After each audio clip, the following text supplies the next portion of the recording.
Apa yang terjadi di sini? Xiao Yan melihat alam dewa kuno, yang telah mengalami perubahan yang hampir mengguncang bumi. Itu telah tumbuh sangat luas, dan sebagian besar bangunannya terbuat dari emas.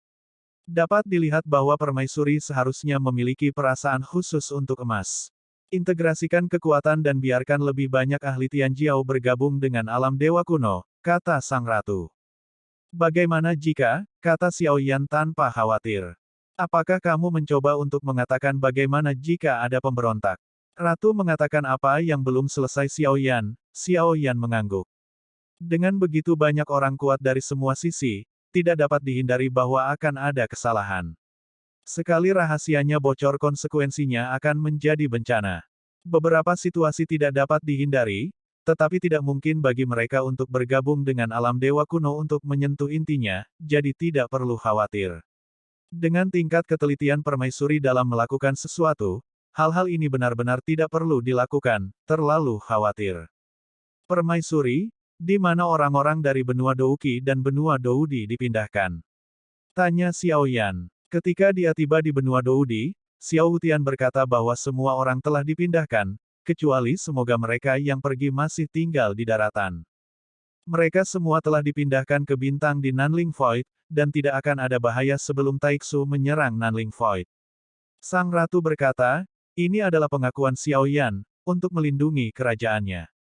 Karena jaraknya terlalu jauh, tidak mungkin mempertahankan ruang di dunia, itulah satu-satunya cara untuk melakukannya. Sang Ratu sepertinya merasa bahwa dia belum memenuhi amanat Xiao Yan, dan menjelaskan. Bahkan jika Xiao Yan mengepalkan tinjunya pada Ratu, itu pasti menghabiskan banyak tenaga dan sumber daya material, dan rasa terima kasih Xiao Yan di dalam hatinya karena mampu melakukan ini melampaui kata-kata. Terima kasih Permaisuri. Apakah kamu begitu sopan kepada Chen Xianyuan? Permaisuri tampaknya tidak terlalu senang dengan ucapan terima kasih Xiao Yan, sebaliknya dia memandang Xiao Yan dengan ketidaksenangan dan bertanya. Tidak peduli persahabatan macam apa itu, ini adalah kesopanan yang harus kita miliki, kata Xiao Yan sambil tersenyum. Lupakan saja, aku tidak suka etiket ini, sepertinya tidak pada tempatnya. Ketika alam dewa kuno tiba, ayo temukan pikiranmu.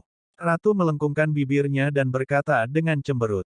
Xiao Yan tertawa 2 kali, tetapi tidak banyak bicara, dan segera memanggil semua orang di tim yang tak kenal takut untuk mengikutinya, dan pergi dari Bahtera, paviliun yang diatur oleh Ratu di alam dewa kuno untuk Xiao Yan cukup besar untuk menampung semua orang turun. Semua bangunan di alam dewa kuno ditangguhkan di udara, dan ada jalan emas yang menghubungkan satu sama lain. Pohon dengan daun emas ditanam di kedua sisi jalan.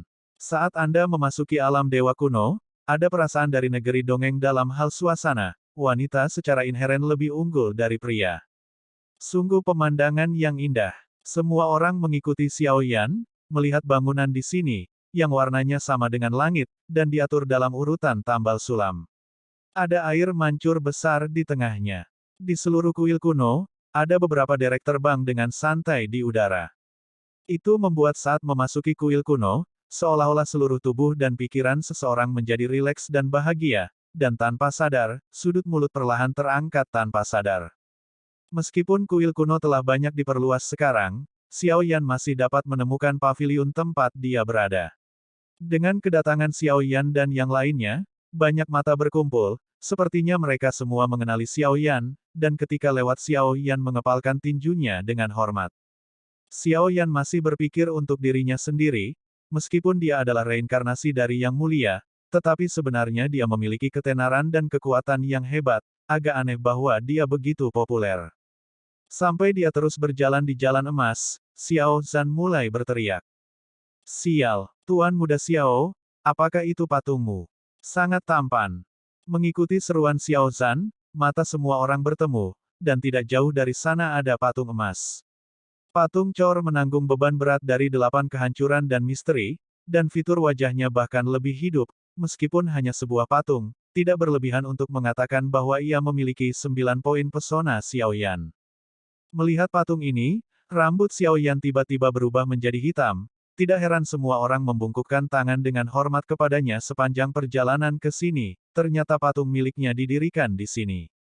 Xiao Zhan semakin melangkah maju, dan berdiri di samping patung Xiao Yan, dengan ekspresi iri di wajahnya, melompat-lompat, Xiao Yan menamparkan dahinya, mengabaikannya, dan memilih berjalan cepat pergi. Anda tidak perlu menebak tentang patung ini, hanya permaisuri yang dapat mengukir sosok yang begitu halus dan hidup, meskipun Xiao Yan hanya meliriknya dengan bingung, dia harus mengakui bahwa pesona di antara alisnya memang mirip dengan miliknya, serupa. Itu menunjukkan bahwa di hati ratu, dia tidak sesederhana reinkarnasi kaisar. Adapun kebingungan Xiao Zhan, Xiao Yan tampaknya melihat dirinya tidak bahagia, jadi dia hanya bisa menindaklanjuti, tapi senyum segera muncul di wajahnya. Lagi pula, mereka sudah terlalu lama berada di dunia bawah. Di dunia bawah, tidak ada suasana kembang api yang kuat seperti di alam dewa kuno. Di bawah kepemimpinan Xiao Yan, mereka segera datang ke sebuah paviliun. Meskipun paviliun ini tidak sebesar rumah Xiao di benua Doudi, itu sudah menjadi paviliun terbesar dan terindah dibandingkan dengan daerah sekitarnya. Langkah kaki Xiao Yan berhenti di pintu, dan di atas kepalanya, kata, Xiao Mansion, tertulis dengan mengesankan. Melihat dua kata di plakat, Xiao Yan tidak bisa menahan senyum, sebelum dia masuk ke paviliun. Saat dia memasuki paviliun, perubahan yang mengguncang bumi terjadi sebelum Xiao Yan pergi. Seluruh paviliun dipenuhi dengan semua jenis bunga, tanaman, melon dan buah-buahan yang indah, dan bahkan ada berbagai wewangian obat. Xiao Yan menarik napas dalam-dalam udara, semua jenis nafas dihirup ke dalam lubang hidung. Banyak obat terkenal telah ditanam, kata Xiao Yan sambil tersenyum. Tepat ketika senyum muncul di wajah Xiao Yan, embusan angin bertiup ke arah wajahnya, dan hantu merah itu menghilang, langsung menuju ke Xiao Yan. Namun, saat serangan hantu merah hendak menyentuh Xiao Yan, tiba-tiba berhenti kurang dari jarak setengah lengan dari Xiao Yan, seolah-olah tidak bisa bergerak saat ini. Lepaskan aku. Sebuah suara marah mengerang. Sudut mulut Xiao Yan sedikit terangkat, dan dia mengabaikan sosok marah di wajahnya, tetapi langsung merentangkan tangannya, melingkarkan pinggang halus, lembut dan sensual di depannya, dan kemudian memeluknya dengan erat ke pelukannya. Cailin, sudah lama kita tidak bertemu, kenapa kamu masih nakal? Xiao Yan berkata dengan lembut, merasakan kelembutan di lengannya dan kelembutan di dadanya. Sialan, aku bahkan tidak bisa mendekatimu sekarang. Jika aku tahu raja ini seharusnya membersihkanmu di benua Doki. Cailin berjuang sedikit, tetapi menemukan bahwa lengannya terlalu kuat, dan dia tidak melakukannya, bahkan memiliki kualifikasi untuk berjuang. Xiao Yan tertawa terbahak-bahak ketika mendengar kata-kata itu, seolah-olah pada saat ini dia diingatkan akan masa muda yang sulit tetapi sangat indah. Kakak Cailin, lama tidak bertemu. Pada saat ini, suara seperti bel perak terdengar di belakang Xiao Yan.